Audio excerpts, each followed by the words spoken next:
Les raisons de l'indépendance.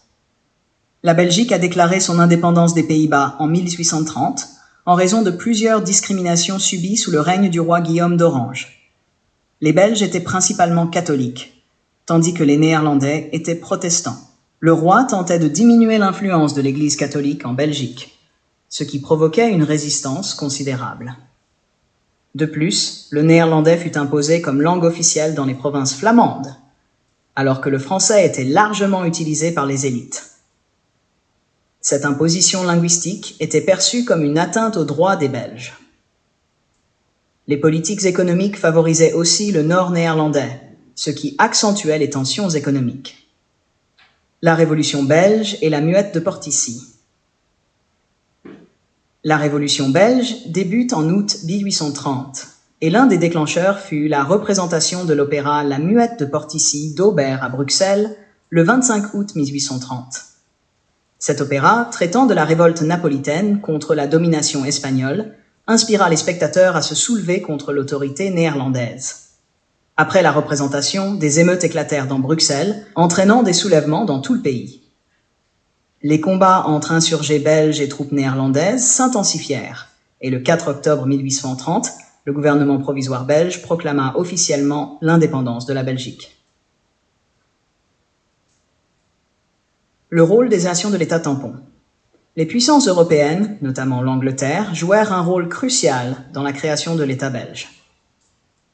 Les Anglais souhaitaient un État tampon entre eux et la France pour éviter toute expansion française. La conférence de Londres en 1830 et 1831 reconnut officiellement l'indépendance de la Belgique et établit ses frontières, garantissant la neutralité du nouvel État pour maintenir la stabilité régionale. Le choix d'un roi est Léopold Ier. Après l'indépendance, la Belgique choisit une monarchie constitutionnelle pour stabiliser le pays et obtenir la reconnaissance internationale. Léopold de Saxe-Cobourg et Gotha fut choisi comme premier roi pour plusieurs raisons. Il avait des liens familiaux avec plusieurs maisons royales européennes, ce qui offrit une légitimité et une reconnaissance internationale.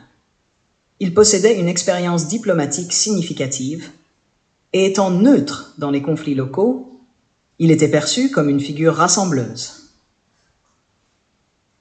La Wallonie comme puissance industrielle. Entre 1840 et 1900, la Wallonie fut la deuxième puissance industrielle mondiale après l'Angleterre, grâce à ses mines de charbon et à ses industries métallurgiques. La région se distinguait par des innovations technologiques et une croissance économique rapide. L'anglais Cockerill exploita le bassin minier liégeois avec succès. La Belgique durant les deux guerres mondiales. Première guerre mondiale, la Belgique, bien que neutre, fut envahie en 1914 par les Allemands appliquant le plan Schlieffen.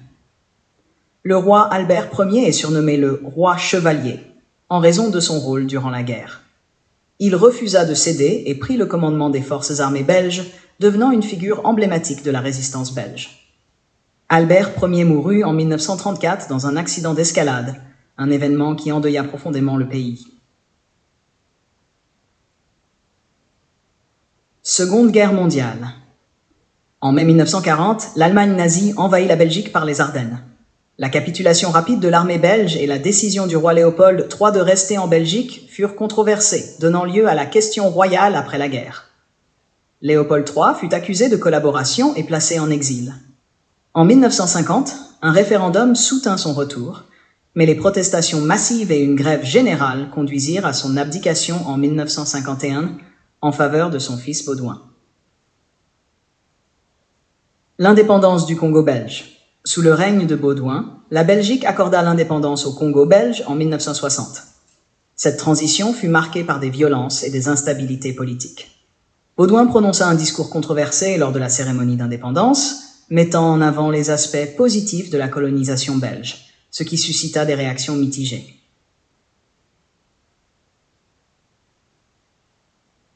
La Belgique, un État fédéral. La Belgique évolua vers un État fédéral pour répondre aux tensions entre ses communautés linguistiques. Ce processus débuta dans les années 1970 et se poursuivit avec plusieurs réformes. Aujourd'hui, la Belgique est composée de 3 régions, Flandre, Wallonie et Bruxelles-Capitale, et de 3 communautés, communauté flamande, communauté française et communauté germanophone, chacune ayant des compétences spécifiques. Les symboles nationaux. Le drapeau belge se compose de 3 bandes verticales noires, jaunes et rouges, inspirées des armoiries du duché de Brabant. Le noir représente la constance, le jaune la générosité et le rouge la bravoure. La Brabançonne. La Brabançonne, hymne national belge, est née durant la Révolution belge de 1830. Les paroles furent écrites par Louis-Alexandre Dechet et la musique composée par François Campenhout. La chanson évoque la lutte pour la liberté et l'indépendance de la Belgique, devenant un symbole d'unité nationale. Conclusion. L'histoire de la Belgique, marquée par sa quête d'indépendance, ses dynasties royales et ses épreuves durant les 2 guerres mondiales, témoigne de la résilience et de l'unité d'une nation. Aujourd'hui, en tant qu'État fédéral, la Belgique continue de naviguer entre ces diverses communautés tout en honorant ses symboles nationaux et en se souvenant de son riche passé. Et de gagner la